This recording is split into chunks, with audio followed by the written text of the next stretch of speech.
Hi, I'm Brenda from the Avant Garden Shop. Welcome to another episode of The Garden Gate. Today I want to show you these fantastic socks by this company called Solmate Socks. These folks are in the US. They have a mill in North Carolina, and they actually are very environmentally friendly.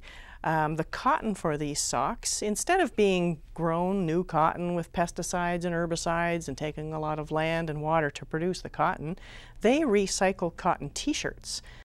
So there's some factories down in that area that they're able to get the cotton from.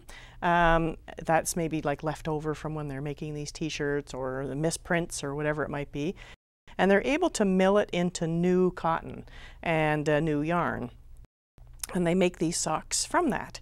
If there are any little bits of socks that maybe misprint or little bits at the end of the line that they just can't use, they turn them into cup cozies. They make little mats out of them, just little door mats out of all the leftover bits. So they're very eco-friendly.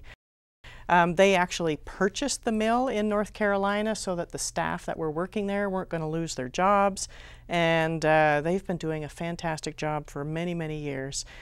It's a really fun item. There's kids socks, adult socks. They go by shoe size, and they're super comfy. They even donate to a food bank in Montreal, so that's kind of cool. Plus they turn some of these pieces, there's a woman that makes really cool little puppets out of them as well. So everything is reused. Thanks for joining me on The Garden Gate, and we'll see you next time. The Garden Gate is brought to you by the Avant Garden Shop, your destination for garden accessories and backyard birding supplies. Sherbrooke Street, downtown Peterborough.